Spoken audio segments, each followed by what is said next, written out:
नमस्कार दोस्तों, आपका स्वागत है आपकी अपनी चैनल प्राचीन भारत पे।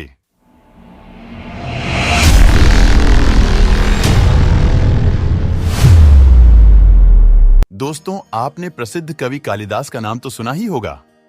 कालिदास संस्कृत भाषा के सबसे महान कवि और नाटककार थे। उनका जन्म 150 वर्ष ईसा पूर्व से 450 ईस्वी सन के मध्य में हुआ था। उन्होंने अपने खंडकाव्य मेघदूत में मध्य प्रदेश के उज्जैन शहर का काफी वर्णन किया है। इसीलिए कई इतिहासकार मानते हैं महाकवि कालिदास उज्जैन के निवासी थे। कुछ इतिहासकारों का मानना है कि कालिदास का जन्म उत्तराखंड के रुद्रप्रयाग जिले के कविलका गांव में हुआ था। कविकुल गुरु महाकवि कालिदास की गणना भारत के ही नहीं, संसार के सर्वश्रेष्ठ साहित्यकारों में की जाती है। उन्होंने नाट्य, महाकाव्य तथा गीतिकाव्य के क्षेत्र में अपनी अद्भुत रचना शक्ति का प्रदर्शन कर अपनी एक अलग ही पहचान बनाई।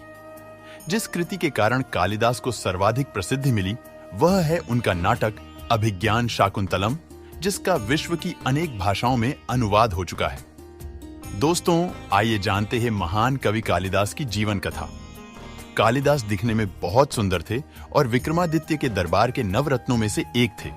लेकिन कहा जाता है कि प्रारंभिक जीवन में कालिदास अनपढ़ और मूर्ख थे। फिर उनके जीवन में ऐसी घटनाएं घटी कि वो महान कवि कालिदास बन गए। कालिदास के माता पिता 5 वर्ष की आयु में ही छोड़कर चले गए थे। फिर उनका लालन पालन फिर एक ग्वाले ने किया, जो कि वे भी अशिक्षित था। कालिदास पशुओं की देखभाल करते थे। पशु चराने के बाद जो समय मिलता था वो गांव के काली मंदिर जाकर पूजा किया करते थे। इसलिए उनका नाम कालिदास पड़ा।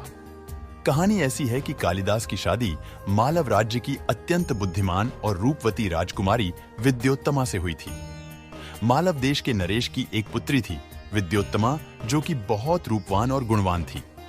एक दिन राजा ने अपनी पत्नी से कहा, मुझे चिंता है कि विद्योत्तमा के लिए उसके जैसा ही रूपवान और गुणवान वर कहाँ मिलेगा। और राजकुमारी का यह प्रण था कि वह उसी युवक से विवाह करेगी जो उसे शास्त्रार्थ में हरा देगा। बहुत बार शास्त्रार्थ हुआ। दूर दूर से आए विद्वान उससे हार गए तो उन विद्वानों के मन में ग्लानि उत्पन्न हो गई। इसका राजकुमारी से बदला लेने के लिए उन्होंने एक चाल चली और मूर्ख युवक की खोज प्रारंभ की। तब एक जंगल में उन्हें एक पेड़ की शाखा पर बैठा एक युवक नजर आया जो उसी शाखा को काट रहा था। विद्वानों ने उसे युवक, जो कि कालिदास था, उसे समझाकर कहा कि तुम अगर एक राजकुमारी के साथ विवाह करना चाहते हो तो हमारे साथ चलो, और वो जो पूछे वो मौन में ही उत्तर देना। उन्होंने उससे कहा, यदि तुम मौन रह सकोगे तो तुम्हारा विवाह एक सुंदर राजकुमारी से हो जाएगा।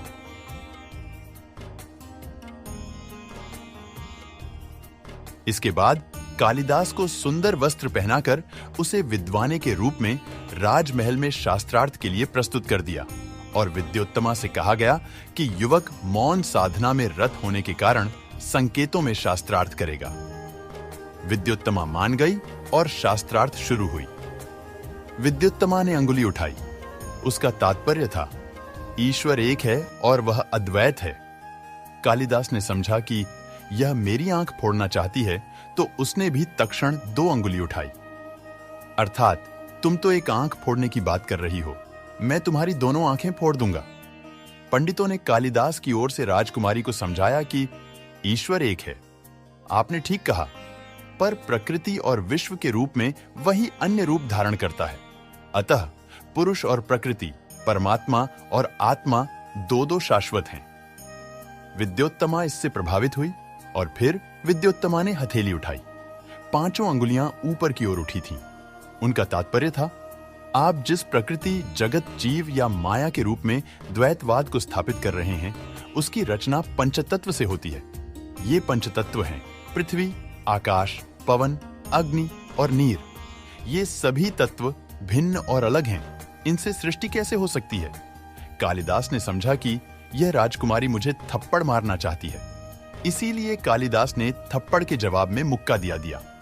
विद्वानों ने राजकुमारी को बताया कि इनके कहने का तात्पर्य यह है कि जब तक पंचतत्व अलग अलग रहेंगे, सृष्टि नहीं होगी। पंचतत्व करतल की पंचांगुली है, षष्टि तो मुष्टिवत है। मुट्ठी में सभी मिल जाते हैं तो सृष्टि हो जाती है। यह सुनकर सभा मंडप की दर्शक दीर्घा से फिर तालियां बजने लगी। विद्योत्तमा को अंततः अपनी हार माननी पेड़ी ही और उसने कालिदास से विवाह कर लिया। इस प्रकार प्रश्नोत्तर से अंत में विद्योत्तमा अपनी हार स्वीकार कर लेती है। फिर शर्त के अनुसार कालिदास और विद्योत्तमा का विवाह होता है।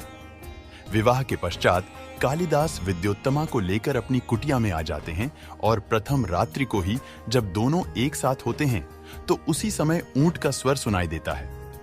विद्योत्तमा संस्कृत में पूछती है कि मेतत, परंतु कालिदास संस्कृत जानते नहीं थे, इसीलिए उनके मुंह से निकल गया ऊट्र। ये सुनकर विद्योत्तमा ने कालिदास से पूछा, क्या तुम्हें संस्कृत नहीं आती? तो कालिदास ने कहा, नहीं, मैं तो अनपढ़ हूं, मुझे संस्कृत नहीं आती। मैंने संस्कृत कभी नहीं पढ़ा। विद्योत्तमा ने जब यह सुना तो उसे आभास हुआ कि उसके साथ छल पूर्वक एक मंद बुद्धि संग विवाह करवाया गया है। कालिदास ने विद्योत्तमा को बहुत समझाया कि प्रिय में हमेशा बहुत खुश रखूंगा, परंतु उसे एक मंदबुद्धि को पति के रूप में कदापि स्वीकार्य नहीं था। उसने कालिदास को धिक्कारा और यह कहकर घर से निकाल दिया कि सच्चे विद्वान बने बिना घर वापस नहीं आना। कालिदास मंदबुद्धि थे, लेकिन लाजहीन नहीं। वे अपने आत्मसम्मान की पर पड़ी इस चोट को सहन नहीं कर सके और वो वहां से चले गए। दोस्तों, आज की प्रस्तुति यह पर समाप्त होती है। अगले भाग में जानेंगे कि कालिदास ने विद्वान बनने के लिए क्या किया और विद्वान बनने के बाद भी विद्योत्तमा क्यों उनके साथ नहीं रही और उन्हें श्राप दे दिया। दोस्तों, ये प्रस्तुति आपको कैसी लगी ये कमेंट में जरूर बताइएगा, तो हमारा हौसला बना रहे और अच्छी अच्छी कहानियां आप तक पहुंचा सके। और अगर आप हमारे चैनल पर नए हैं तो सब्सक्राइब जरूर कीजिएगा ताकि आपको हमारा नोटिफिकेशन मिलता रहे। धन्यवाद।